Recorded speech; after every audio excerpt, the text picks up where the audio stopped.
আমাদের কিছু বন্ধু বান্ধব আছে দেখবেন মুখোশধারী, সামনে আপনার প্রশংসা করবে, সামনে আপনার ভালো বলবে, ওটা আপনার চরম দুশ্মন। ওই লোকটাকে চিনে রাখবেন, আপনার পিছনে ওই লোকটা আপনারও বদনাম করে।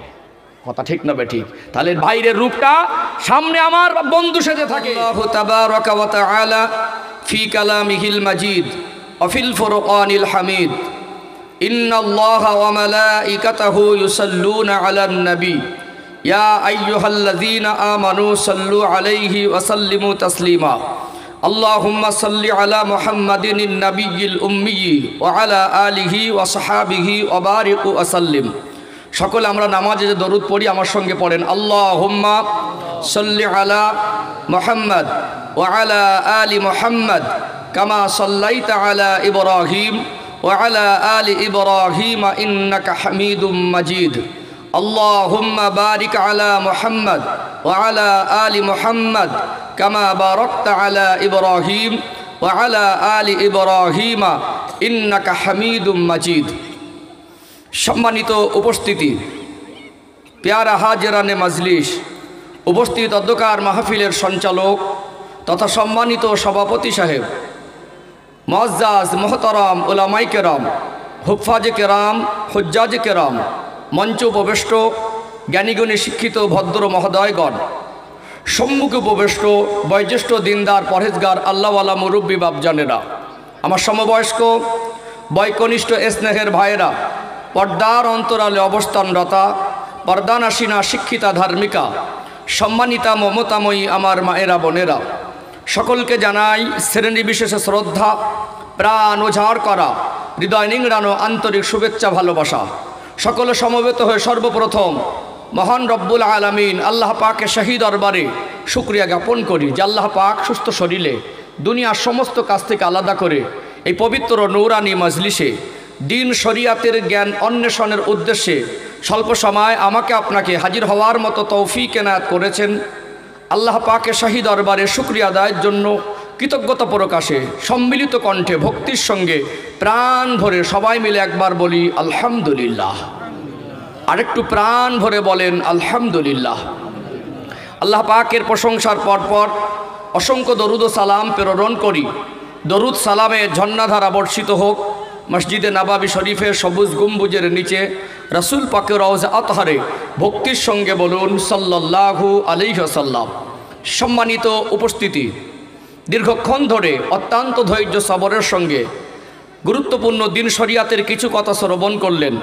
এসেছি আমি অধম গুনাহগার, আল্লাহ রব্বুল আলামিন আমার মতো অধম অযোগ্য গুনাহগারকে স্বল্প সময়ের জন্য আপনাদের খেদমতে হাজির করেছেন। আমার জন্য দোয়া করেন আল্লাহ পাক আমাকে ইখলাসের নিয়তে শরিয়াতের দৃষ্টিকোণ থেকে যুগোপযোগী সংক্ষিপ্ত কিছু আলোচনা করার তৌফিক দান করেন, বলেন আল্লাহুম্মা আমিন।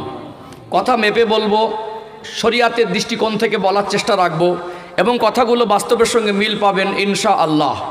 বাস্তবকে সামনে রেখে যুগ উপযোগী কিছু আলোচনার আশা রেখে আল্লাহ পাকের পবিত্র কালাম কোরআনুল করিম থেকে ছোট্ট একটি আয়াতে কারিমা তেলাওয়াত করেছি। তার সাথে সাথে নবী পাকের সোনার জবানে বর্ণিত অগণিত হাদিস থেকে ছোট্ট একটি হাদিসের টুকরা পেশ করেছি। সংক্ষিপ্ত আলোচনার আশা রাখছি, বাকিটা আল্লাহ পাকের মর্জি, ওমা তৌফিকি ইল্লা বিল্লাহ। যে আয়াত তেলাওয়াত করেছে কোরআনুল কারিমের 4 নম্বর পারা সূরা আলে ইমরানের 102 নম্বর আয়াত।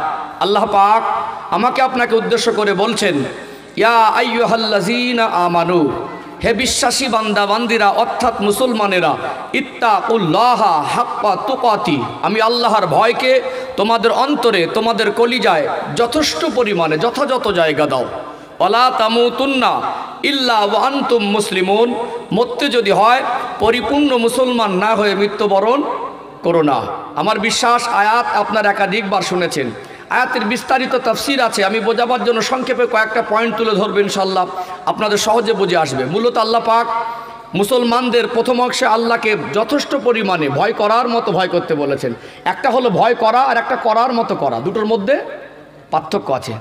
আপনার অত্যন্ত পানি পিপাসা লেগেছে, যেমন কিনা গত বছরে যে রমাদানুল মোবারক মাস আমরা পেয়েছিলাম, ওই সময় একটু গরম বেশি ছিল না? এত পানি পিপাসা বেশি লেগেছে, মনে হচ্ছে যে 1 লিটার পানি অনায়াসে খেয়ে ফেলবো। তাকে যদি চায়ের কাপের হাফ কাপ পানি দেওয়া হয়, ও তৃষ্ণা মিটতে পারে না, ওটাও পানি পান। হাফ কাপ পানি পান আর তৃপ্তি ভরে পানি পান, দুটোর মধ্যে পার্থক্য আছে না নেই? ভয় করা আর ভয় করার মতে করার মধ্যে পার্থক্য আছে।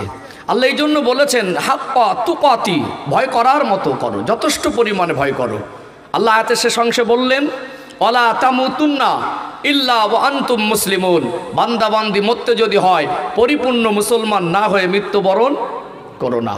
মরণ একদিন হবে কি হবে না। আমি একদম নিজের মনে করে কথা বলতে পছন্দ করি। আপনার আমার আব্বার মতো, কেউ আছেন আমার দাদুর মতো, কেউ আছেন আমাদের ভাইয়ের মতো, কেউ আছে আমাদের ছোট ছোট স্নেহের বাচ্চাদের মতো, ছোট ছোট ভাইদের মতো। একদম আপন মনে করে বলবো, সুর টান দিয়ে আমি কথা বলি, আজকেও বলবো, জেনে রাখবেন সুর টানটা হলো সৌন্দর্য, উদ্দেশ্য নয়। সুর টান অনেকে পছন্দ করেন, অনেকে পছন্দ করেন না। সুর টান দিয়ে বললে অনেকের পছন্দ হয়, কিন্তু জেনে রাখবেন উদ্দেশ্য হলো শরিয়াত সম্পর্কে কিছু বোঝানো, শরিয়াত সম্পর্কে কিছু বোঝা, উদ্দেশ্য হলো আল্লাহকে সন্তুষ্ট করা। আলোচনাকে বুঝতে পারছেন? একটু ধৈর্য ধরেন। একটা ভিত তৈরি করতে হয়, যে কোনো একটা জিনিস আগে বাড়তে গেলে না, তার গোড়াটা মজবুত করলে আগাম যে আগে বাড়ার রাস্তাটা সেটা ভবিষ্যৎটা ভালো হয়। এই জন্য একটু ভূমিকা গুছিয়ে দুটো কথা বলে নিচ্ছি, অসুবিধা হচ্ছে নাকি? আমার ভাষা বুঝতে পারছেন তো? আমি স্ট্রং বাংলায় কথা বলার চেষ্টা রাখি, দেখেছেন আমার ভাষাভঙ্গি যারা অনলাইনে আমাকে ফলো করেন সবসময় আমি স্ট্রং বাংলা বলার চেষ্টা করি। তারপরে আমার যোগ্যতাটা পরিপূর্ণটা আমি দাবি করতে পারবো না, নিজেকে অনেক বড় অযোগ্য মনে হয়। চেষ্টা করি আল্লাহ পাক দুটো কথা বলান যতটুকু এখলাসে বলা যায়, এইটুকু নিয়ত রাখা দরকার আছে না নেই? আছে না? এখলাস হলো বড় জিনিস। সম্মানিত ভাইয়েরা, তাহলে মরণ একদিন হবে কি হবে না? হবে। রাজা হোক, বাদশাহ হোক, নেতা হোক, মন্ত্রী হোক, হুজুর হোক, হাজি হোক, ইমাম হন, মুয়াজ্জিন হন, যেই হন না কেন, মরণ একদিন হবে। কখন হবে, কার মরণ, এইটুকু আমাদের কারুর বলার ক্ষমতা আছে? আল্লাহ পাক বলছেন মরতে যদি হয় মরণ হবে, এটা তো অস্বীকার করার জায়গা নেই। তাহলে পরিপূর্ণ মুসলমান না হয়ে মৃত্যুবরণ করো না। এই পরিপূর্ণ মুসলমান হতে গেলে কি করা দরকার?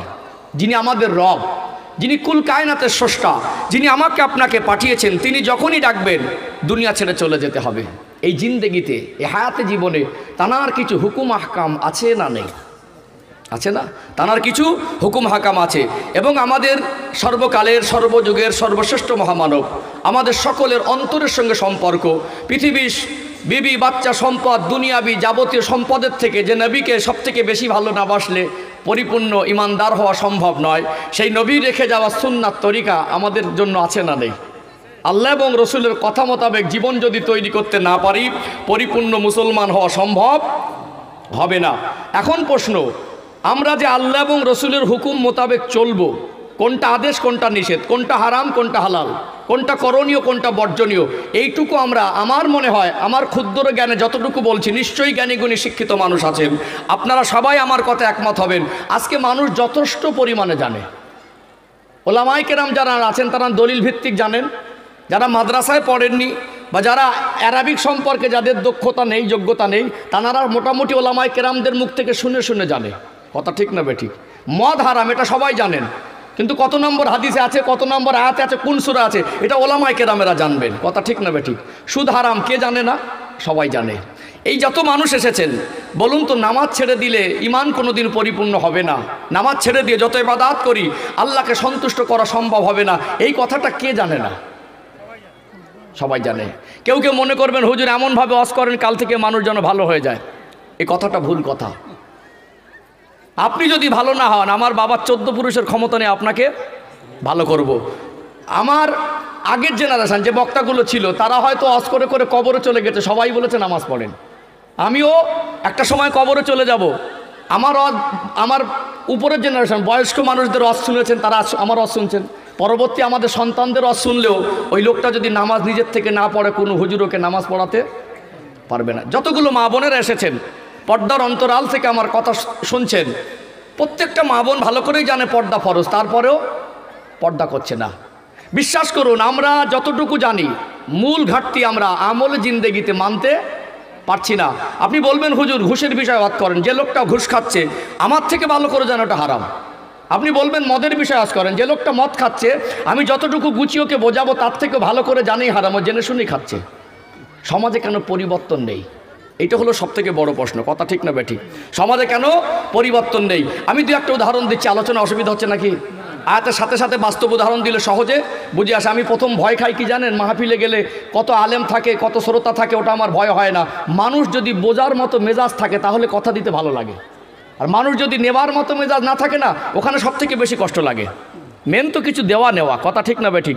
কিছু মানুষ আছে মানে আবেগে ভাসে, কিছু মানুষ আবেগে ভাসে, কী ওয়াজ শুনেছে নিজেই জানে না, কিন্তু তার বোঝার মতো সেই মেন্টাল মানে পজিশনটা নেই। আল্লাহ আমাদের দিন শরিয়াতের কিছু কথা বোঝার তৌফিক দান করেন, বলেন আল্লাহুম্মা আমিন। আলোচনা বুঝতে পারছেন তো সম্মানিত ভাইরা?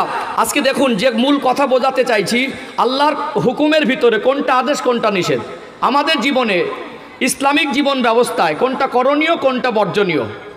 দুনিয়ার মানুষ যে জীবনযাপন করছে, সবই মানুষ জীবনযাপন করছে, কিন্তু যারা ঈমানওয়ালা, যারা ইসলামওয়ালা, যারা ঈমানদার, যারা মুসলমান, তাদের জীবনযাপনের ভিতরে আল্লাহর কোরআনী বিধান থাকবে, রসুলুল্লাহ রেখে যাওয়া সুন্নাত তরিকা থাকবে।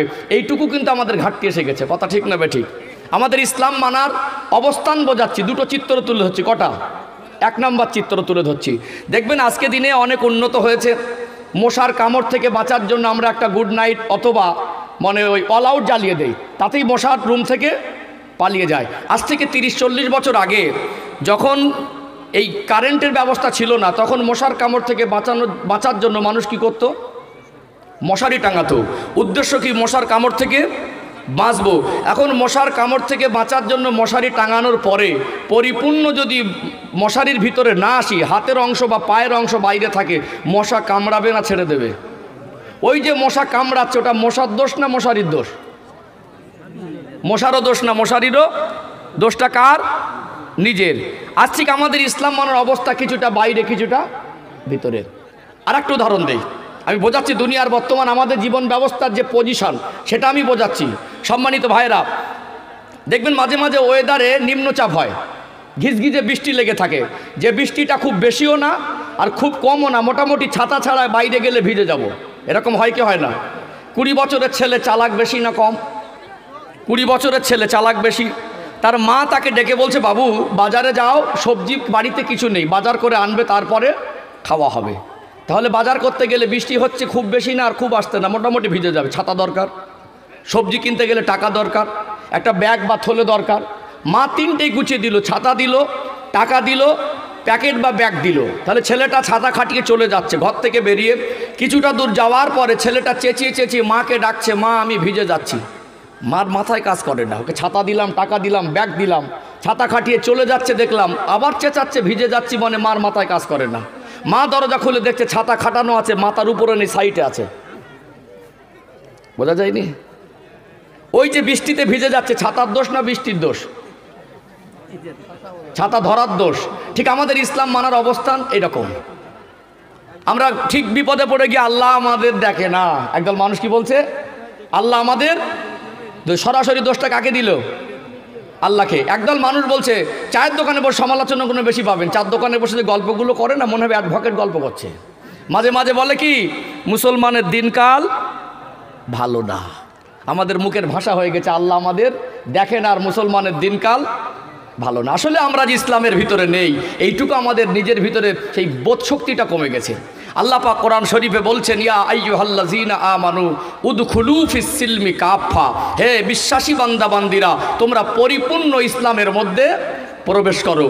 অতএব আমরা সবথেকে বড় কথা ইমানি দিক থেকে দুর্বল হয়ে পড়েছি। কোন দিক থেকে? ইমানি দিক থেকে দুর্বল হয়ে পড়েছে। একটা মানুষ তার যদি ইমান মজবুত হয়, ইমান যদি সবল হয়, ইমান যদি নিখুঁত হয়, তার দ্বারা আল্লাহর কোনো হুকুম ভারী, অপারক আর বোঝা, অনেক কঠিন, এটা মনে হতে পারে না। আমরা আমালি জিন্দেগিতে যেটা বাস্তবায়ন করতে পারছি না, এর মূল কারণ একটাই কারণ, আমরা ইমানি দিক থেকে দুর্বল হয়ে পড়েছি। একজন খাঁটি ইমানদারের কাছে আল্লাহর কোনো হুকুম কঠিন হতে পারে না। ইমান যখন কমজোর হয়ে যাবে, ছোট ছোট হুকুমগুলো তার জন্য মানাটা বড় কঠিন হয়ে যাবে। যেটা বর্তমান সময়ে মুসলমান যেন বোঝা মনে করছে, আল্লাহ ছোট ছোট হুকুমগুলো তারা আমলের জিন্দেগিতে বাস্তবায়ন করতে পারছে না। একটু ভূমিকা লম্বা নিচ্ছে, অসুবিধা হচ্ছে নাকি? আর একটা উদাহরণ দিয়ে আমি সরাসরি আলোচনা চলে আসবো ইনশাআল্লাহ। এখন আমাদের ছোট ছোট বাচ্চা, 5 বছর 6 বছরের বাচ্চারা, আমরা বাজারে যাওয়ার সময় বাচ্চাগুলো জিদ ধরে, আব্বার সঙ্গে একটু বাজারে যাব, জিদ ধরে না? বাজারে নিয়ে গেলাম, 6-7 বছর বা 5 বছরের বাচ্চা, হাঁটাচলা শিখেছে, মোটামুটি কথা বলা শিখেছে। 10 কিলো সবজি বাজার করে থলেটা ধরিয়ে দেবেন 7 বছরের বাচ্চার কাছে, বাড়ি নিয়ে যা, আনতে পারবে? আনতে পারবে? পারবে না। কারণ ওই 10 কিলো বোঝা বহন করার মতো শক্তিও শরীরে নেই। দুনিয়ার বোঝা বহন করতে গেলে যেমন শারীরিক শক্তি লাগে, আল্লাহর হুকুম আমালে জিন্দেগিতে বাস্তবায়ন করতে গেলে তেমনি ইমানি শক্তি লাগে। ইমানি দিক থেকে দুর্বল হয়ে গেলে নামাজটা তখন ভারী মনে হবে, কঠিন মনে হবে, অসম্ভব মনে হবে, বোঝা মনে হবে। আল্লাহ যতদিন টাকা দেয়নি ততদিন জাকাতের হুকুম দেয়নি, ততদিন বলেছে তুমি গরিব থাকো, টাকা জাকাতের টাকাটা ধরে নাও। আল্লাহ টাকা দিয়েই তারপরে বলেছে জাকাত দাও। যখন টাকা ছিল না তখন বলতে আল্লাহ আমাকে বরকত দাও। যখন টাকা হয়নি তখন বলছে, বাবার কাছে কি বলছে, বাবা দোয়া করেন একটা ব্যবসা শুরু করেছে আল্লাহ যেন বরকত দেয়।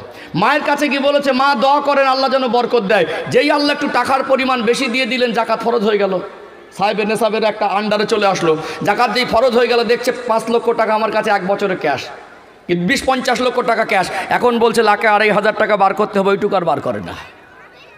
আল্লাহকে দেয়নি বলে অতদিন ওকে, যাকে টাকা দেওয়ার পরে লাখে 2,500 টাকা আল্লাহ বার করতে বলেছেন, ওই লোকটার কাছে কি বোঝা না সহজ?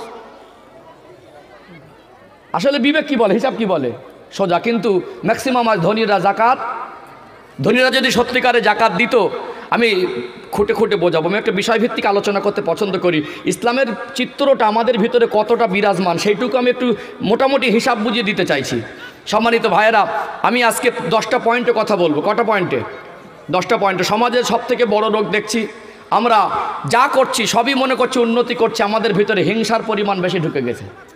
প্রত্যেকটা স্তরে হিংসা। আজ মুসলমান যে ইসলাম শব্দের অর্থ, আমরা একটা অর্থ বের করেছি শান্তি, বের করেছি না? এর আরও ব্যাখ্যা আছে। একটা অর্থ শান্তি। এই শান্তি কেন বলা হয়? ইসলামকে মেনে যদি জীবনযাপন করে তাহলে শান্তি, আর না মানলে, আর ইসলামকে মেনে চললে দুনিয়া শান্তি, কবরে শান্তি, আখেরাতে জীবনেও শান্তি। আর ইসলামকে না মানলে শান্তি নেই। আমি 5টা মিথ্যার চিত্র তুলে ধরবো, 5টা হিংসার চিত্র তুলে ধরবো ইনশাআল্লাহ। ধাপে ধাপে বোঝাবো, একেবারে হাতে কলমে বুঝিয়ে দেবো। যেমন একজন MBBS ডক্টর, একজন দক্ষ বিজ্ঞ ডক্টরের কাজ হলো কোনো অসুস্থ মানুষ গেলে প্রথম তার রোগ নির্ণয় করা, তারপরে তার সুচিকিৎসা দেওয়া, সেই রোগ অনুযায়ী ঔষধ দেওয়া। মানুষের শরীর যখন অসুস্থ হয়, ব্যতিব্যস্ত হয়ে পড়ে, কিভাবে সুস্থ হব, পাতলা পায়খানা হয়, জ্বর হয়, মাথার যন্ত্রণা হয়, ডক্টর পাল্টে দেয়। 3 দিন 4 দিন পরে সুস্থ না হলে ডক্টর পাল্টায়, সুস্থ হওয়ার জন্য ব্যতিব্যস্ত হয়ে পড়ে। কিন্তু বিশ্বাস করুন, মানুষের চরিত্র নষ্ট হয়ে গেলে মানুষ ভালো হওয়ার জন্য ব্যতিব্যস্ত হয় না। আমাদের ভিতরের রোগ কতটা, আজকে আমাদের যেটা দরকার, আজ ম্যাক্সিমাম মানুষের মধ্যে হিংসা বেশি। হিংসাতে দুনিয়াবি ক্ষতি কতটা, আখেরাতের ক্ষতি কতটা, এইটুকু জানানো দরকার আছে না নেই? হিংসার চিত্র যেমন রোগ তুলে ধরবো, সাথে সাথে কোরআনি ফর্মুলায় আমাদের জীবন যাতে পবিত্র হয় সেই রকম ঔষধ দৃষ্টান্তমূলক আমার নবীর কথা, কোরআনের কথা তুলে ধরবো ইনশাআল্লাহ। যদি সময় পাই, যদি আপনারা ধৈর্য ধরে শোনেন, যদি শেষ পর্যন্ত থাকেন, তো মিথ্যার বিষয়ে 5টা পয়েন্ট তুলে ধরবো। যেহেতু আমি আয়াত পড়েছি, ওয়ালা তামুতুন্না ইল্লা ওয়া আনতুম মুসলিমুন, মরতে যদি হয় পরিপূর্ণ মুসলমান না হয়ে মৃত্যুবরণ করো না।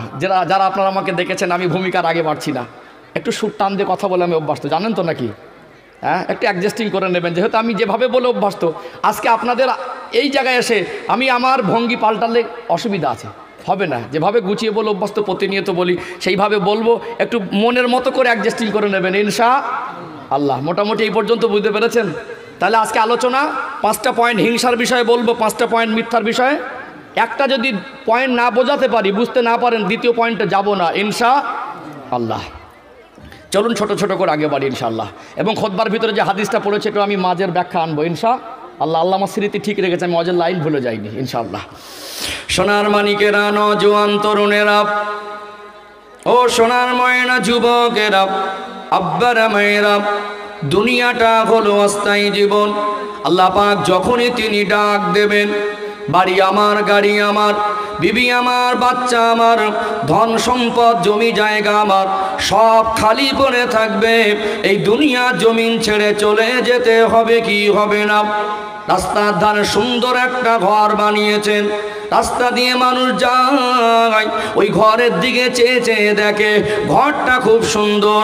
বিশ্বাস করুন, ওই ঘরের মালিক মানুষটা মারা যাওয়ার পরে ওর বানানো ঘরে 24 ঘন্টা রাখা হবে না।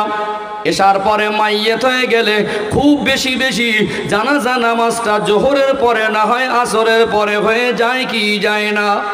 যায় কি যায় না? ও ভাইজানেরা, সোনার মানিক যুবকেরা, আব্বারা মায়েরা, আল্লাহ পাক কোরআন শরীফে বললেন কুল্লু নাফসিন যায়িকাতুল মাউত, প্রত্যেকটা নফসকে মৃত্যুর স্বাদ গ্রহণ করতে হবে। ফাইযা জাআ আজালুহুম লা ইস্তাখিরুনা সাআতাও ওয়া লা ইস্তাকদিমুন, মৌতের যখন সময় হয়ে যাবে, ইন্তেকালের যখন সময় হয়ে যাবে, সামান্য যারা টাইম আগে পিছে করা হবে না। মরে গেলাম ফুরিয়ে গেল এটা নয়। আমরা মানুষ, এই দুনিয়া জীবনে আমরা মেহমান হয়ে আছি।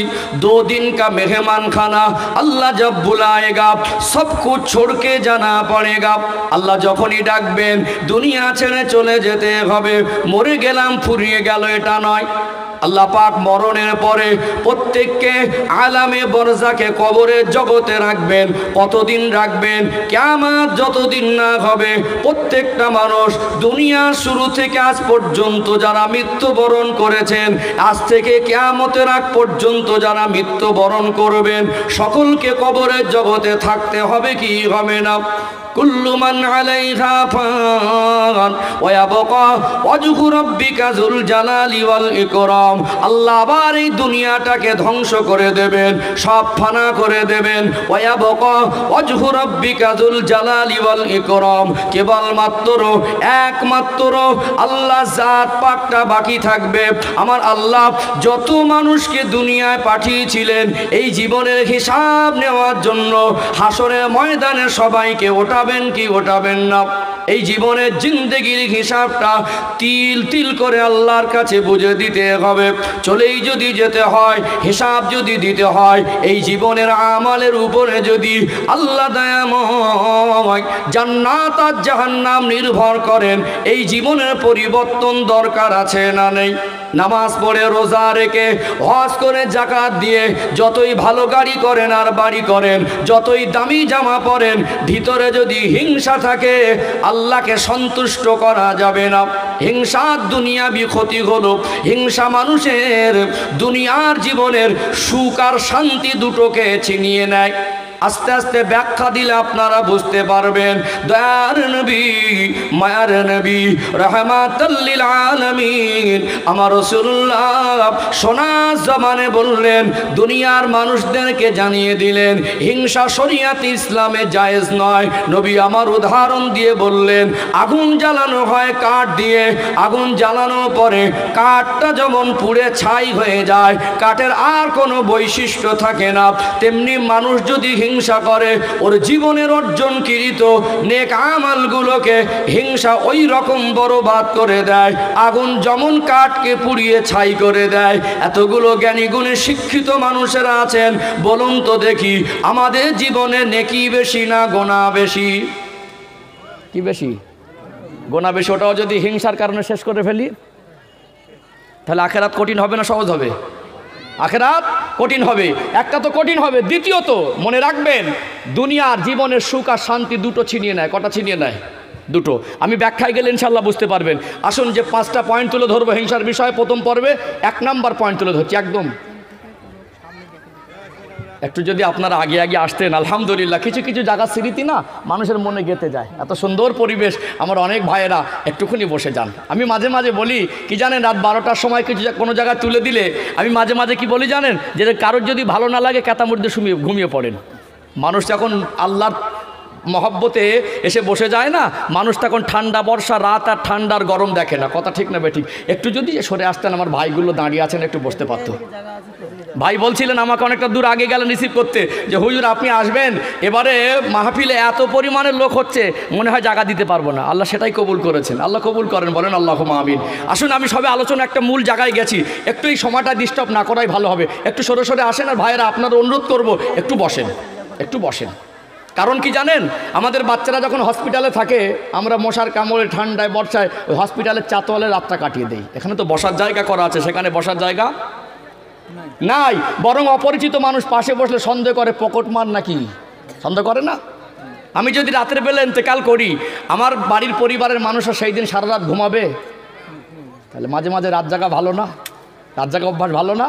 ওই জন্য মাঝে মাঝে একটু সময় দেবেন, এত অধৈর্য হলে হয়? আল্লাহর জন্য এসে বসেছি, অন্তত আমরা বসেছি, আমার ভাইদেরকে একটু বসার জায়গা করে দেই। যাই হোক, আমি মূল পয়েন্টে ছেড়ে যাচ্ছিলাম, যে কথা বলছিলাম 1 নম্বর পয়েন্ট তুলে ধরি। কটা বলবো? 10টা ইনশাল্লাহ। 1 নম্বর পয়েন্ট তুলে ধরছি, একটু গভীর মনোযোগ আমার দিকে। ও ভাইজানেরা, সোনার মানিক যুবকেরা, আব্বারা মায়েরা, হিংসার চিত্র তুলে ধরছি। কথাগুলো, আমার কথাগুলো অঙ্কে অঙ্কে বাস্তবের সঙ্গে মিলিয়ে নেবেন। দেখবেন এক মায়ের পেটের 2 ভাই, রক্তের সম্পর্ক। আল্লাহ দয়াময়, ভাই ভাইয়ের প্রতি দয়া মায়া মহাব্বত দিয়েছে না দেয়নি? ছোটবেলার চিত্র আপনাদের মনে করিয়ে দেই। একটা ভাইয়ের বয়স হলো 8 বছর, আর একটা ভাইয়ের বয়স হলো 6 বছর। আব্বার কাছে চলে গেল, পয়সা চেয়ে নিল, 10 টাকা 5 টাকা নিয়ে দোকানে চলে গেল। একটা লজেন্স, একটা চকলেট, একটা ক্যাডবেরি কিনে নিল। মুখের মধ্যে লজেন্সটা পুরে দিয়েছে, চকলেটটা মুখের মধ্যে পুরে দিয়েছে। হঠাৎ সামনে পড়ে গেল মায়ের পেটের ভাই। দয়া এসে যায়, মায়া লেগে যায়। ওই মানুষটার প্রতি মায়া হয়ে গিয়ে মায়ের পেটের ভাইকে ফেলে খায় না, মুখের ভিতর থেকে লজেন্স চকলেটটা বার করে অর্ধেকটা নিজে খায়, আর অর্ধেকটা মায়ের পেটের ভাইকে দেয় কি দেয় না? কি মায়া মহাব্বত! এরা তখন ছোটবেলায় হিংসা বুঝতো না, বড় হয়ে গেল বার্ধক্যে জীবনে যাওয়ার আগে যে জীবনটা হলো সাংসারিক জীবন, বিবাহ বন্ধনে আবদ্ধ হয়ে গেল, সাংসারিক জীবনে আবদ্ধ হয়ে গেল। ভাই ভাইয়ের মধ্যে হিংসা ঢুকে গেল, সংসারে অশান্তি, সংসারে ঝামেলা ঝগড়া, সংসার থেকে আলাদা হয়ে শান্ত হয়নি। ঘরের বারান্দার মধ্যে 2 ভাই হিংসা হিংসি করে পার্টিশন করেছে না করেনি? পার্টিশন করেছে না করেনি? কি মিল মহব্বত ছিল ছোটবেলায়! একটা লজেন্স অর্ধেক করে 2 ভাই গালের মধ্যে থেকে মুখের ভিতর থেকে বার করে দিল, আর এক ভাই খেয়ে নিল। এই ভাই ভাই বড় হয়ে গিয়ে হিংসার শিকার হয়ে গেল। ঘরের বারান্দায় পাঁচিল, ওটা ইটের পাঁচিল নয়, ওটা বেড়ার পাঁচিল নয়, ওটা চেচারির পাঁচিল, টিনের পাঁচিল নয়। যদি গভীরভাবে ভেবে দেখেন, ওটা কিন্তু হিংসারই পাঁচিল। কথা ঠিক না বেঠিক? চৌকে স্কয়ার জায়গা, বাবার সম্পদ। যদি 2 ভাই 3 ফুট করে 6 ফুট ছেড়ে দিত, রাস্তা থেকে সোজা রাস্তা পর্যন্ত জয়েন হয়ে যেত। যেত কি যেত না? আমরা ভাই ভাই, আমাদের ছেলেরা হবে কি চাচতো ভাই।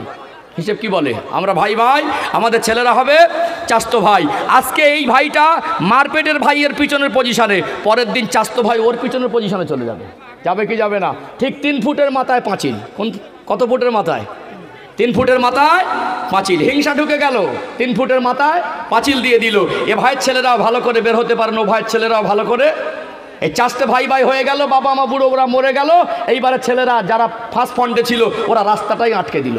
তাহলে হিংসার কারণে পরের ফল, এর ছেলে এর পোতারা গিয়ে ভোগান্তির শিকার হচ্ছে, রাস্তাটা বন্ধ হয়ে গেছে। কথা ঠিক না বেঠিক?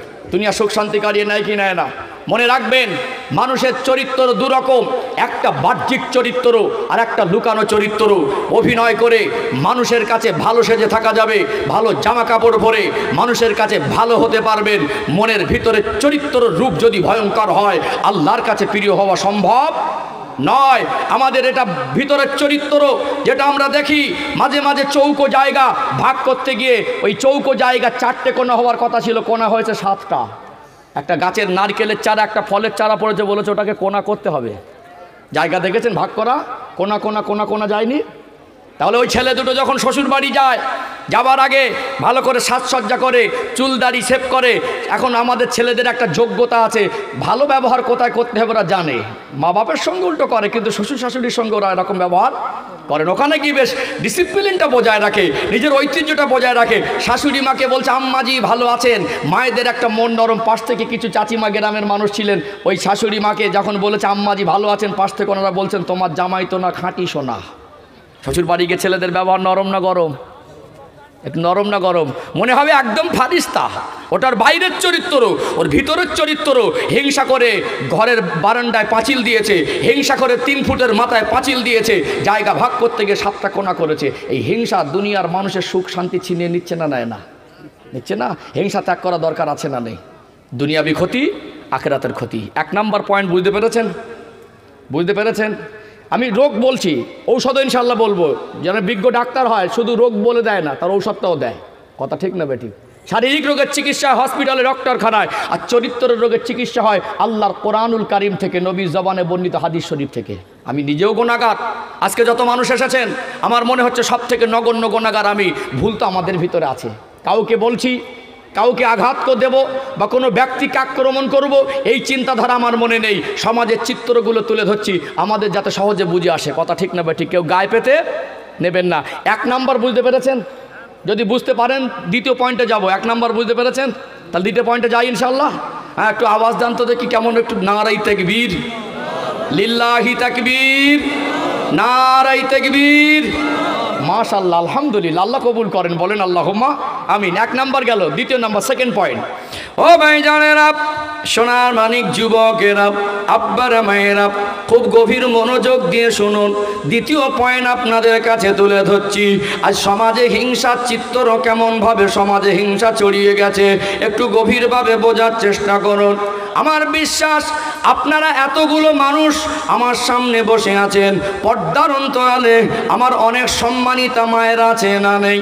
আমি রবিউল ইসলাম কোনো মাকে আঘাত দেওয়ার জন্য বলছি না, আমি এই পয়েন্টে মায়েদের দৃষ্টি আকর্ষণ করছি। মায়েরা একটু গভীর মনোযোগ দিয়ে শুনুন। দেখবেন একটা লোকের 2টা ছেলে, বড় ছেলেটার বিবাহের পর্যাপ্ত বয়স হলো, বাবা ওই বড় ছেলেটাকে বিবাহ দিল। শাশুড়ি মা অসুস্থ, সংসারের যাবতীয় সব কাজ বড় বৌমা একা সামলাতো। 2-3 বছর পরে আর একটা ছেলেকে বিবাহ দিল। আগে ছিল একটা বৌমা, ছোট ছেলেকে বিবাহ দেওয়ার পরে বৌমা হবে কটা? বৌমা হবে 2টো। ওই 2 বৌমা আসার পরে বৌমায়েদের মধ্যে হিংসা ঢুকে গেল। হিংসা ঢুকে যাবার পরে যে বাড়িতে কোনোদিন গালাগালি হতো না, ঝগড়া হতো না, একটা সম্মানী পরিবেশ, ওই বাড়ির গার্জেনের একটা সম্মান আছে, ওই বাড়িতে ছেলে মেয়েরা সব শিক্ষিত, ওই বাড়ির পরিবেশটা অতি উত্তম। কিন্তু বিবাহ দেওয়ার পরে 2 যায় সংসারে এসে হিংসা হিংসিতে জড়িয়ে যাওয়ার কারণে, হিংসা এত মারাত্মক জিনিস, কখনো ঝগড়া হয়, কখনো মারামারি হয়। বাবা মা গার্জেন পক্ষ একটা পর্যায়ে এসে 2টা ছেলেকে সংসার থেকে আলাদা করে দেয় কি দেয় না? 2টো ছেলেকে, আগে একটা মানুষ 2টো বিবাহ করলে ওই 2টো বিবির মাঝে সম্পর্ক হতো 2 সতীন। 2 সতীনের হিংসা হিংসি ছিল। আজকে বর্তমান যুগে 2023 সাল 22 সালের রিপোর্ট দেখবেন, 2 জায়ের হিংসা হিংসি 2 সতীনের হিংসাকে হার মানিয়ে দেবে। কথা ঠিক না ঠিক? হিংসা কত খতরনাক জিনিস। পরিবারে হিংসা ঢুকে গেল, 2টো বৌমা 2টো জায়গার থেকে আসলো, ওই পরিবারের শান্তিটা নষ্ট হয়ে গেল। এমনকি একটা সোনার সংসার সহজে 3 টুকরা করে দেয়। হিংসা একটা সোনার সংসারকে সহজে 3 টুকরা করে দেয়। আমরা বলছি আমরা আপডেট হয়েছি, বিশ্বাস করুন আমাদের জামা কাপড় ঘর বাড়ির আপডেট হয়েছে, আমাদের ভিতরের চরিত্রের আপডেট হয়নি। আমাদের বৌমায়ের এখন নাকি আপডেট, মাশাআল্লাহ, ভীষণ মাশাআল্লাহ। মাঝে মাঝে দেখি স্বামী আবার এনে দিলে বৌমায়েদের আমাদের স্বামীর এনে দেওয়া জিনিস পছন্দ। এখনকার বৌমায়েরা স্বামী পছন্দ করে এনে দিলে পছন্দ করে না, বলছে আমি যাব। এখন কেনাকাটা করতে গিয়ে দেখছে দোকানে খুব ভিড়। আমাদের ঘরের বৌমায়েরা সাজসজ্জা করে গেছে, ফিটফাট ড্রেস, একেবারে মেকআপ থেকে নিয়ে সব কমপ্লিট করে গেছে। দোকানদারের সঙ্গে এমন ভাষায় ভঙ্গিতে কথা বলছে, মনে হবে খুব নম্র ভদ্র, মনে হবে খুব শিক্ষিতা, মনে হবে খুব সম্ভ্রান্ত পরিবারের মেয়ে। ওটা ওর বাইরের রূপ। আরও কাস্টমার যারা দাঁড়িয়ে ছিল না, এই ভাবির আর দোকানদারের কথা শুনে দেখে মনে হচ্ছে একদম ফেরেস্তা, কিন্তু ভিতরের রূপ হলো যে বাড়িতে বৌমা হয়ে আসার পরে ওই শান্তির বাড়িটায় অশান্তি ঢুকে গেছে। শুধু অশান্তি ঢুকেনি, ওই সোনার সংসারটা সহজে 3টে টুকরা হয়েছে ওই ভাবির জন্য। কথা ঠিক না ঠিক? আমরা শুধু বলছি আমরা উন্নতি হয়েছে, আমাদের ভিতরের আসল রূপের উন্নতি ডাক করবেন না বাপজিরা ভাইরা। হিংসা যেমন দুনিয়াবি শান্তি সুখটাকে উঠিয়ে নেয়, ঠিক হিংসা মানুষের জীবনের নেক আমল কই রকম। আমি আরও 3টে পয়েন্ট যাবো ইনশাল্লাহ। এর মধ্যে আরও আনুষঙ্গিক এবং উপযোগী বলে কিছু প্রসঙ্গ ইনশাল্লাহ আমি তুলে আনবো। যেহেতু আমি তো একটা পয়েন্ট বলছি না, আরও পয়েন্ট বাকি আছে। আছে না নেই? আছে না? কথাগুলো বাস্তব না অবাস্তব? আচ্ছা বলুন তো, আগের দিনে এত ঘর বাড়ির উন্নতি ছিল? টাইলস ছিল না, মার্বেল ছিল না, এসি ছিল না, কুলার ছিল না, ফ্যান ছিল না, মাটির ঘর ছিল, একবেলা খাওয়া হতো, সবজি রান্না হতো, মাসে 1 দিন গোস্ত ভাত রান্না হতো। কখনো অনাহারে থেকেছে, কখনো মানুষের বাড়িতে চেয়ে এনে হালাল খাদ্য বাচ্চাদের মুখে উঠিয়ে দিয়েছে। আজ আমাদের গাড়ি বাড়ি থাকার পরে হারাম মালের লোভ ছাড়তে পারি না। মনে রাখবেন, অবাক হয়ে যায়, আগের দিনে 4টে 5টা করে সন্তান, বিবাহ দিল, 4-5টা বৌমা, 8-10টা নাতিপোতা, সব এক সংসারে মিলেমিশে ছিল। ওই মাটির ঘরে যে শান্তি ছিল, আজকে এসি রুমে থেকে, আজকে দামি খাটে শুয়ে, আজকে পন্সের গদিতে থেকে, আজ কুলারের হাওয়া খেয়েও সেই মনের শান্তি নেই। আমরা শুধু বলছি আমরা উন্নতি হয়েছি, কথা কি বুঝতে পারছেন? তাহলে হিংসা, এটা তো ঘরের কথা বললাম, বাইরে বেরোই আরও ইনশাল্লাহ কিছু কথা আসবে ইনশা আল্লাহ। 2 নম্বর বুঝতে পেরেছেন? যদি বুঝতে পারেন 3-এ যাব, আর যদি কিছু বুঝতেই না পারেন তাহলে আমার তো বসে বকে লাভ নেই। আমাকে তো ডেকেছেন দুটো কথা বোঝার জন্য, কথা ঠিক না বেঠিক? এগুলো আমাদের কঠিন রোগ, ছোট রোগ না। মানুষের যেমন ক্যান্সার রোগ হয়, কিছু কিছু মানুষের চরিত্রে ক্যান্সার রোগ ঢুকেছে, মাইন্ড করবেন না। আমাদের ইমান এমন দুর্বল হয়ে গেছে, আমরা খারাপ জিনিসটাকে আনন্দের সঙ্গে নিচ্ছি, ভালো জিনিসটাকে গুরুত্বহীন মনে করছি।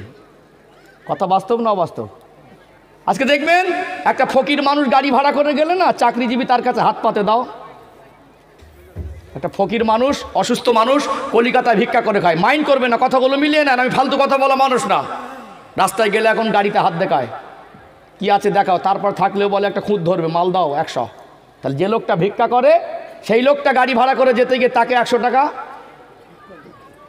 যাকে ধনী মানুষ, চাকরিজীবী মানুষ, যে গরিব মানুষের ভিক্ষা দেওয়া দরকার ছিল, ওই গরিব মানুষের কাছ থেকে চাকরিজীবীরা পয়সা খাচ্ছে। কথা বাস্তব না বাস্তব? মাইন্ড করবেন, এলাকার নাম করছি না, ব্যক্তি আক্রমণ করছি না। আমি শুধু আজ দক্ষিণ দিনাজপুরে মাহফিল করতে এসেছি এমন নয়, আমি শুধু পশ্চিম বাংলার মধ্যে বিভিন্ন রাজ্যে এনি টাইম চলে যাই। অহংকার নয়, কথাগুলো বাস্তব উপলব্ধি করার চেষ্টা করুন। আমি কাউকে আঘাত দেওয়ার জন্য যারা বলছি না। আজকে একটা গরিব মানুষ যার খাওয়া হয় না, ওই লোকটা কখনো কোনো বিপদে পড়ে একটা ধনী মানুষের দ্বারস্থ হলে না, কোনো মুসিবতে পড়ে, বাবু আপনার দ্বারা কাজটা সলভ হবে, চোখ বন্ধ করে লোকটা বলে দেয় 10,000 টাকা লাগবে। ঘুষ আছে না নেই? যে লোকটাকে আল্লাহ এত অর্থ দিয়েছে, যে লোকটা 10 বছর যদি বসে বসে খায়, 1 টাকা রোজগার না করে, তার সংসার চলে যাবে। তারপরে গরিবের কাছ থেকে 10,000 টাকা ঘুষের টাকা মাফ করে না, ছাড়ে না। তাহলে আমাদের সমাজের পরিবর্তন কি বুঝতে পারছেন? এ রোগ কি ছোট রোগ না বড় রোগ? ছোট রোগ না বড় রোগ? আমি বললাম যে মানে চরিত্রে ক্যান্সার হয়েছে, মাইন্ড করলেন নাকি? এই জন্য একটু বুঝিয়ে দিলাম। সম্মানিত ভাইরা, আজকে আমরা শুধু বলছি আমরা আপডেট হয়েছি, শুধু বলছি। বিশ্বাস করুন, আমাদের বাহ্যিক আপডেট হয়েছে, গাড়ি বাড়ির আপডেট হয়েছে, জামা কাপড়ের আপডেট হয়েছে, আমাদের ইমানের আপডেট হয়নি, আমাদের চরিত্রের আপডেট হয়নি। মানুষের কাছে আমরা ভালো সেজে ঘুরছি, মানুষের কাছে ফ্রেশ সেজে আছি, মানুষের কাছে চকচকে ঝকঝকে সেজে আছি, আমরা আল্লাহর কাছে প্রিয় হতে পারিনি। জীবন পরিবর্তন করুন। আল্লাহ এই জন্য বলেছেন, ওয়ালা তামুতুন্না ইল্লা ওয়া আনতুম মুসলিমুন। বান্দা বান্দি মরতে যদি হয়, পরিপূর্ণ মুসলমান না হয়ে মৃত্যুবরণ। পরিপূর্ণ মুসলমান হতে গেলে ভিতরের রূপটাকে ভালো করতে হবে, আল্লাহ যেন সন্তুষ্ট হয়। ভিতরের রূপ যার ভালো হবে, বাহ্যিকটা অটোমেটিক ভালো হবে। আর উপরে অভিনয় করে ভিতরের রূপ যার ভয়ঙ্কর হবে, মানুষের কাছে ভালো থাকতে পারে, আল্লাহর কাছে ভালো হওয়া সম্ভব হবে না। 2 নম্বর ক্লিয়ার হলো। 3 নম্বরে যাই ইনশাআল্লাহ। 3 নম্বরে, ও ভাই জানেরা, সোনার মানিক যুবকেরা, আব্বারা মায়েরা, খুব গভীর মনোযোগ দিয়ে শুনুন। সমাজে কিছু ডেঞ্জার ইমানদার আছে, মাইন্ড করবেন না, আমার কথাগুলো একটু বাস্তবের সঙ্গে মিল থাকে। সমাজে এই জন্য বলছি ডেঞ্জার শব্দ, ডেঞ্জার মানে হলো ভয়ঙ্কর। আমরা আমাদের মুখে মিষ্টি মিষ্টি কথা বলি, কিন্তু আমাদের ভিতরটার রূপ বড় ভয়ঙ্কর। এই ঠান্ডার সময় ফজরের আজান হয়ে যায়, আসসালাতু খায়রুম মিনান নাওম। ঘুমাচ্ছিল ব্যক্তিটার কানে আজানের আওয়াজ আসলো, ঘুম থেকে নামাজটা উত্তম। ঠান্ডা পানিতে কষ্ট করে উজু করলো, উজু করার পরে মসজিদে চলে গেল, নামাজটাকে জামাত সহকারে আদায় করলো। মাথার টুপি খুলিনি, তখন উজু নষ্ট হয়নি। সকাল সকাল চায়ের দোকানে বসে কিছু মানুষ আছে দেখবেন, ভালো মানুষের পিছনে সমালোচনা করে কি করে না। বর্তমান সময়ে বলছি, গভীর মনোযোগ দিয়ে শুনুন। আজকে 2023 সাল, একটু ভেবে দেখুন, যত দিন যাচ্ছে ভালো মানুষের সংখ্যা, প্রকৃতপক্ষে ভালো মানুষের সংখ্যা দুনিয়ায় বাড়ছে না কমছে? বাড়ছে না কমছে? প্রকৃত ভালো মানুষের সংখ্যা, টুপিওয়ালা বেড়েছে, দাড়িওয়ালা বেড়েছে, বক্তা বেড়েছে, মুসল্লি বেড়েছে, প্রকৃত ভালো মানুষ, প্রকৃত ভালো মানুষ। তাহলে সমাজে ভালো মানুষ দরকার আছে না নেই? আছে না? রাতের বেলা কেউ কারোর বিবির কাছে চলে যাচ্ছে, রাতের বেলা কেউ মোবাইলে হারাম জিনিস দেখে দেখে ভোর পর্যন্ত জেগে আছে, রাতের বেলা কেউ চুরি করছে, কেউ মানুষের ক্ষতি সাধনের চেষ্টা করছে, আর একদল মানুষ তারা তাহাজ্জুদ পড়ে চোখের পানি ফেলে ফেলে আল্লাহর কাছে কাঁদছে। কাঁদছে না কাঁদে না? দেখবেন সমাজে ভালো মানুষের সমালোচনা বেশি করে। কিছু মানুষ আছে দেখবেন ভালোভাবে থাকলে মানুষ তাকে ভালোবাসবে, মানুষ তাকে সম্মান করবে। কেউ যে ভালো হয়ে চলবে, ভালো পথে থাকবে, তার জীবনটা ভালো করে সাজাবে, আর মানুষ তাকে ভালো বলবে, এই ভালো থাকা আর ভালো বলা এই জিনিসটা কিছু মানুষের সহ্য হয় না। তাহলে ভালো মানুষের পিছনে দেখবেন কিছু মানুষ পড়ে যায়। সমাজে 10টা মদখোর আছে, তার পিছনে সমালোচনা হবে না।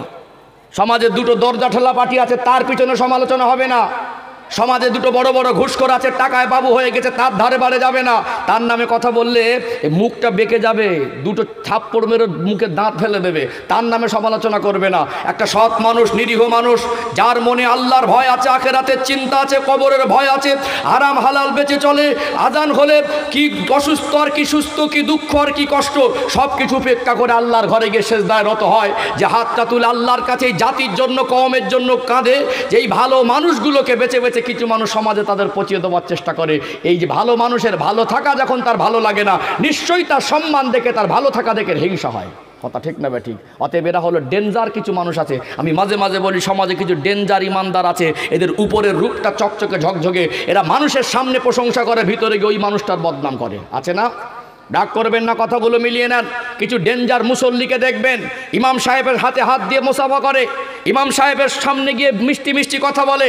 ইমাম সাহেব, আপনার গলার কণ্ঠ খুব ভালো, আপনার পিছনে নামাজ পড়ে খুব ভালো লাগে, আপনি জুমার দিন বায়ানটা খুব দুর্দান্ত দিলেন। ওই লোকটার ইমাম সাহেবের সামনে প্রশংসা করলো, পিছনে গিয়ে ইমাম সাহেবের বদনাম ওই লোকটাই করে। কথা বাস্তব না অবাস্তব? শুধু ইমামের ক্ষেত্রে নয়, আমাদের কিছু বন্ধু বান্ধব আছে দেখবেন মুখোশধারী, সামনে আপনার প্রশংসা করবে, সামনে আপনার ভালো বলবে, ওটা আপনার চরম দুশ্মন। ওই লোকটাকে চিনে রাখবেন, আপনার পিছনে ওই লোকটা আপনারও বদনাম করে। কথা ঠিক না ঠিক? তাহলে বাইরের রূপটা, সামনে আমার বন্ধু সেজে থাকে, সামনে আমার ভালো মুসল্লি সেজে থাকে, সামনে আমার প্রিয় মানুষ সেজে থাকে, আমাকে দেখলেই সে আমার সামনে প্রশংসা করে।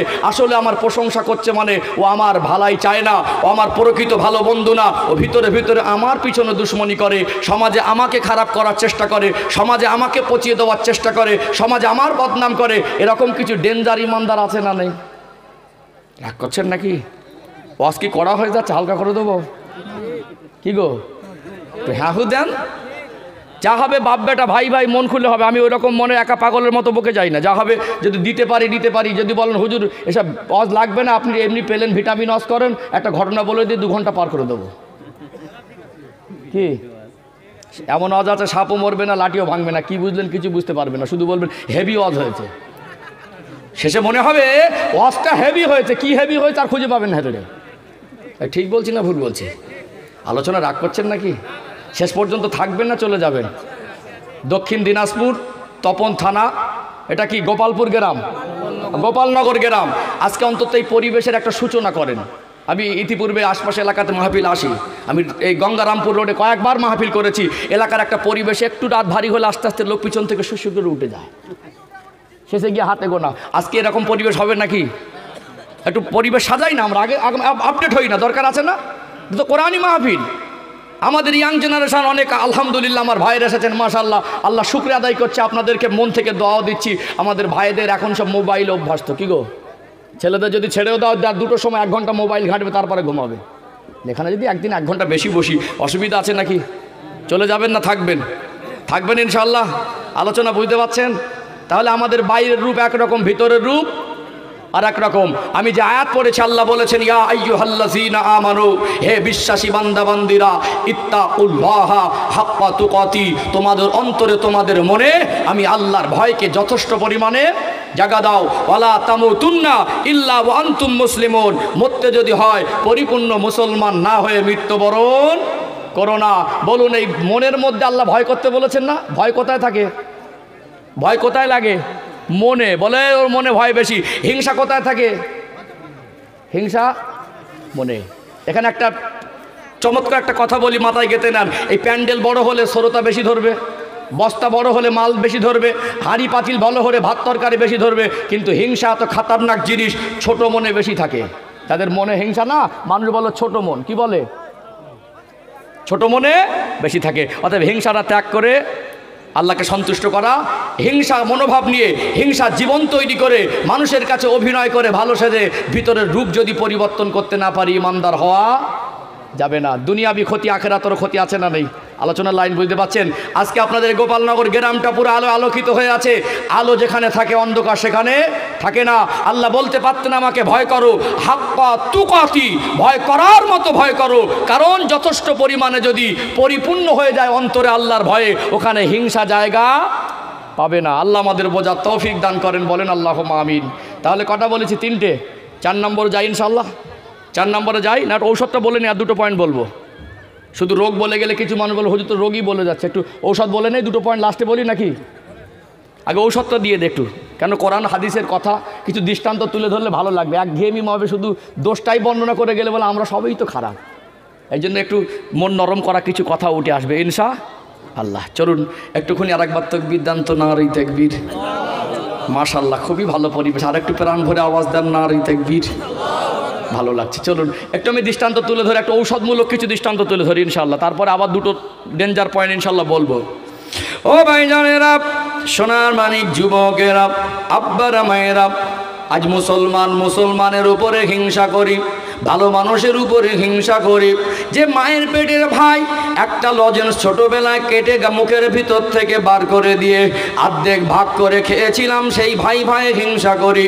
এক পরিবারে 2টো বৌমা হওয়ার পরে ওই পরিবারে হিংসা ঢুকে যাওয়ার কারণে সোনার সংসারটা টুকরা টুকরা হয়ে যায়। আজ হিংসা করছি। আমাদের মনের রূপটা কত ভয়ঙ্কর। আমরা ইসলাম মাননেওয়ালা, আমরা আমাদের নবী রেখে যাওয়া আদর্শটা জীবনে গ্রহণ করব, আমার নবী রেখে যাওয়া শিক্ষাটা জীবনে মেনে নেব। আল্লাহ দয়াময় কোরআন শরীফে সূরা আল হাসরের ভিতরে বললেন, ওমা আতাকুমুর রাসূলু ফাখুযুহু ওমা নাহাকুম আনহু ফান্তাহু। আমার নবী যেটা তোমাদেরকে আদেশ করেন ওটাকে তোমরা ধরো, ওটাকে তোমরা মেনে নাও। ওমা নাহাকুম আনহু ফান্তাহু। আমার নবী যেটা নিষেধ করেন ওটাকে তোমরা বর্জন করো। নবী রেখে যাওয়া সুন্নাত তরিকা জীবনে দরকার আছে না নেই? ইসলামের শরিয়াতে হিংসা জায়েজ নয়। দয়ার নবী, মায়ার নবী হুজুর আমার সোনা জবানে বললেন, আসহাবিকান নুজুম বিআইয়িহিম ইক্তাদাইতুম ইহতাদাইতুম। আমার এক না সাহাবা হলো নক্ষত্রের সমতুল্য। কোনো একজন সাহাবার জীবন আদর্শ যদি ফলো করো হেদায়েত পেয়ে যাবে।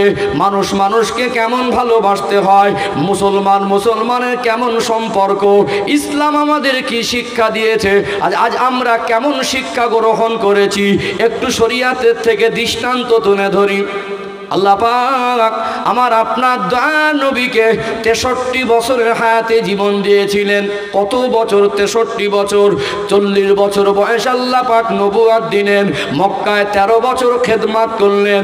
বহু ঘাত প্রতিঘাত, আল্লাহ নবীকে বহুভাবে মেরে ফেলার চক্রান্ত করা হলো। আল্লাহ নবীকে জাদুকর বলা হলো, পাগল বলা হলো। দয়ার নবীর সাহাবায়ে কেরামগুলোকে শহীদ করে দেওয়া হলো। মাত্র 40 বছর বয়স থেকে 13 বছর এক ধারে মক্কার জমিনে ঘাত প্রতিঘাতের ভিতর থেকে দিনের খেদমত করলেন। একটা সময় আমার আপনার দয়ার নবী মায়ার নবীর পিছনে মক্কার মানুষেরা এত চরম দুশ্মনী শুরু করে দিল। নবী আমার হিজরত করে মক্কা জমিন ছেড়ে মদিনা জমিনে চলে গিয়েছিলেন না জাননি? আল্লাহ নবী যখন হিজরত করে মদিনা জমিনে গিয়েছিলেন ওই সময় আমার নবীর বয়স ছিল 53 বছর বয়স। কত বছর বললাম? 53 বছর বয়সে নবী আমার হিজরত করলেন, মদিনায় গেলেন। মদিনার মানুষ আল্লাহ নবীকে বুক ভরা ভালোবাসা দিয়েছিলেন। আল্লাহ নবীর ভিতরে আল্লাহ পাক হিকমত দিয়েছিলেন।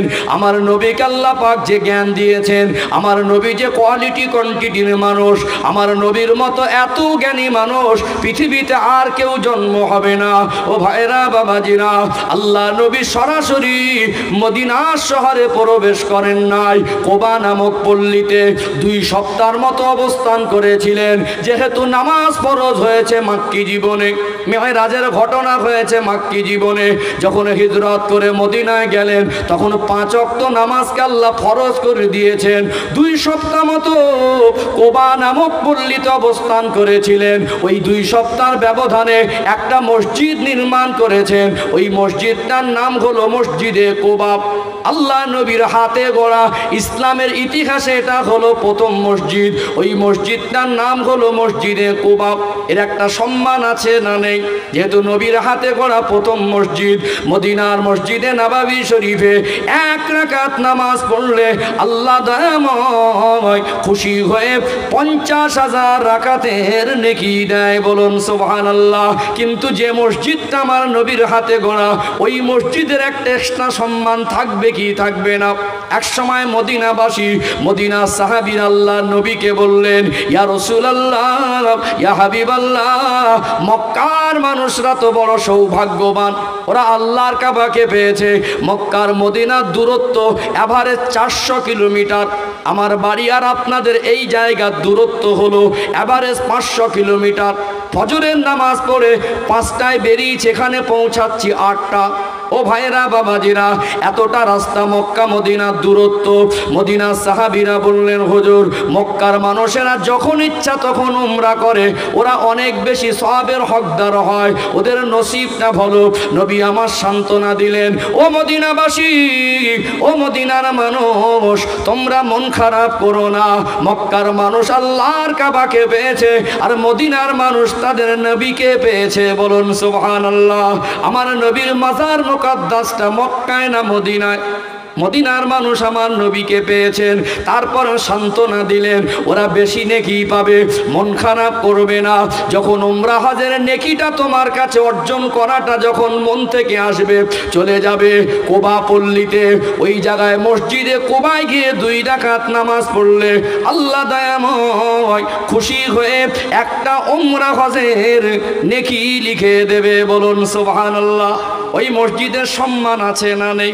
নবী আমার সরাসরি মদিনা শহরে প্রবেশ করেননি।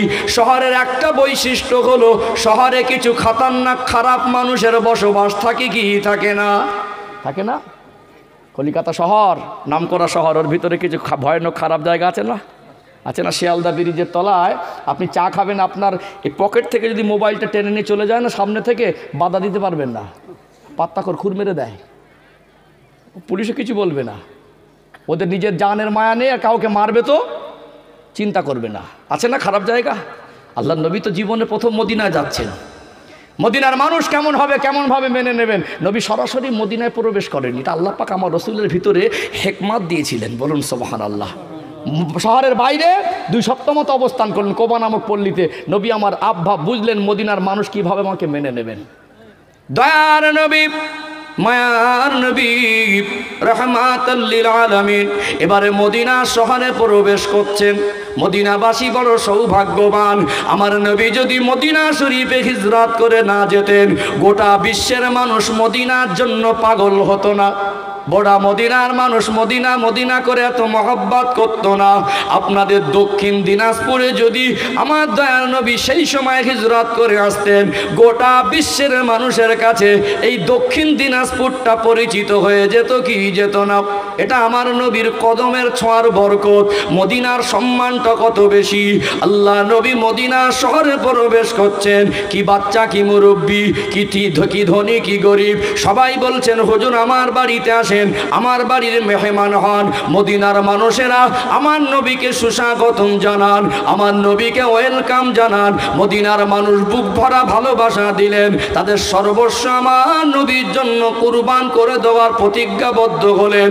আল্লাহ নবীর ভিতরে আল্লাহ দয়াময় কি হিকমত দিয়েছিলেন। আর একটা পয়েন্ট আপনাদের তুলে ধরি, নবীকে সবাই ডাকছেন। আল্লাহ নবী যে উটের পিঠে সওয়ার হয়ে হিজরত করেছিলেন, ওই উটটার নাম হলো কাসওয়া। নবী আমার বলতে লাগলেন, আমি আজকে নিজের ইচ্ছায় কারোর বাড়ির মেহমান হব না। সবাই তো আমায় ডাকছো, আমি নিজের ইচ্ছায় যদি কারোর বাড়ি যাই অন্য মানুষ তো আমার উপরে রাগ করবে, তার মনে বিভিন্ন চিন্তা জাগ্রত হবে। অতএব আমি একা এসেছি, আমি আমার সঙ্গীদের নিয়ে এসেছি, আমি নিজের ইচ্ছায় কারোর বাড়ি যাব না। আজকে আমার উটটা যার বাড়ির সামনে গিয়ে দাঁড়াবে আমি রাসূলুল্লাহ তার বাড়ির মেহমান হব।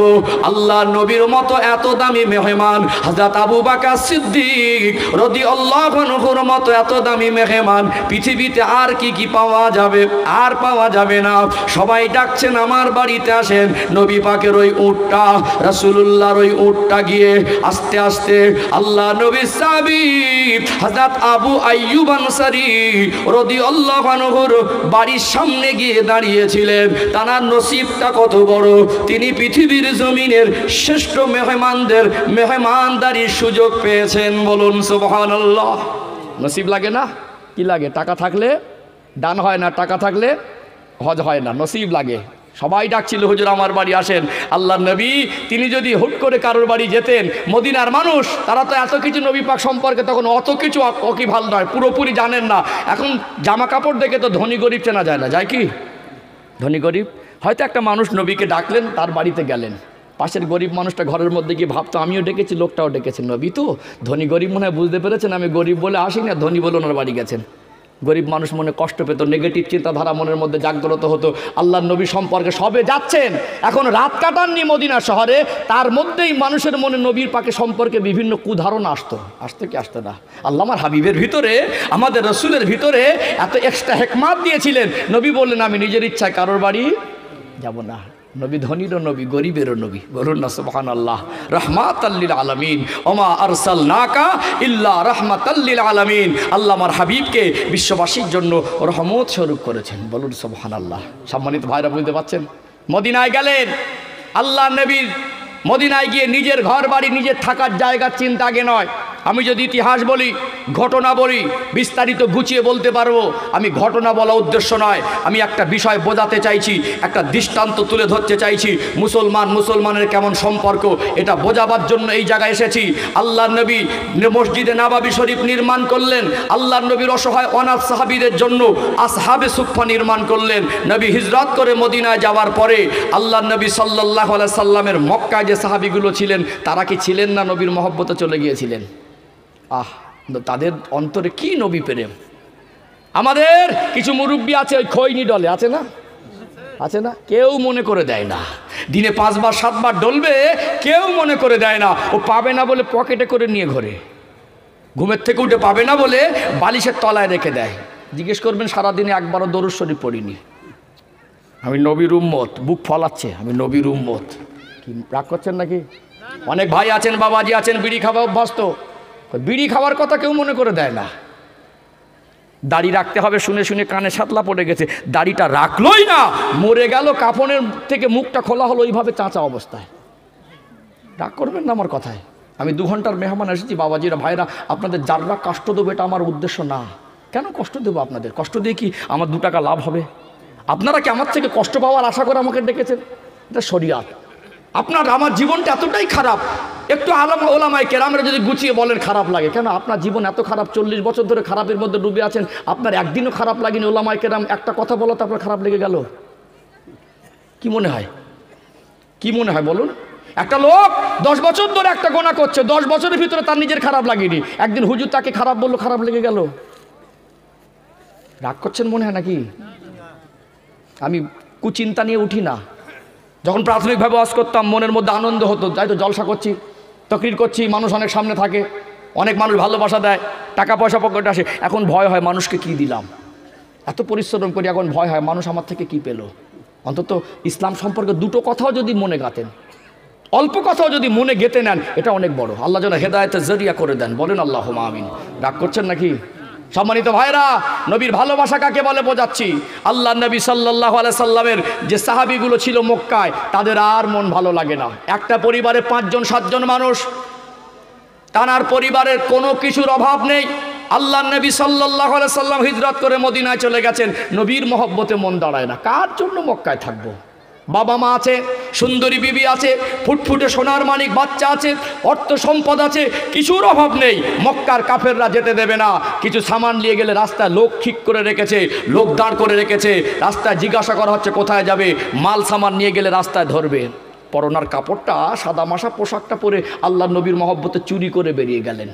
আল্লাহ নবীর কাছে যাচ্ছেন যাদের অর্থের অভাব নেই, দিনে দিনে জামা পাল্টে পাল্টে পরতো, একবার পরে আরেকবার পরতো না। ওই রকম চেহারাটা মলিন, উস্কো খুস্কো চুল, মরুভূমির ধুলামাখা চেহারা। আল্লাহ নবীর কাছে গিয়ে ছেঁড়া পুরনো জামা পরে আল্লাহ রসুলকে সালাম দিয়েছে, আসসালাতু আসসালামু আলাইকা রাসূলুল্লাহ। নবী আমার বুকে টেনে দিয়েছেন, কি খবর, এই রকম হালাত কেন? ইয়া রাসূলুল্লাহ, আপনি চলে এসেছেন, আপনার জন্য থাকতে পারি না, বিবি ভালো লাগে না, বাচ্চা ভালো লাগে না, ঘর সংসার ভালো লাগে না, আপনার ওই চাঁদ মুখটা দেখার জন্য কলিজা জ্বলে যায়। আপনি চলে এসেছেন মক্কা ছেড়ে, কার জন্য মক্কায় থাকবো? হুজুর থাকতে পারি না, আপনাকে ছেড়ে থাকতে পারবো না। আল্লাহর নবী বুকে টেনে নিয়ে মদিনা মানুষের কাছে আল্লাহর নবী ভাই হিসাবে সম্পর্ক গড়ে দিলেন। বলুন সুবহানাল্লাহ। সম্মানিত ভাইরা, চুরি করে সাহাবারা চলে গেলেন। আল্লাহর নবীর সাহাবীদের রেখে যাওয়া ঘরের মালগুলো কাফেররা লুটপাট করে আনন্দ করছে, ভাগাভাগি করছে। নবীর ভালোবাসায়, নবীর মহব্বতে মক্কার জমিন ছেড়ে মদিনায় চলে গেলেন। এদেরকে মুহাজির সাহাবী বলা হয়। আল্লাহর নবীর উপরে কোরআনুল কারীমের আয়াত নাজিল হয়ে গেলে আল্লাহর নবী সাল্লাল্লাহু আলাইহি সাল্লাম ওটা শুনিয়ে দিতেন।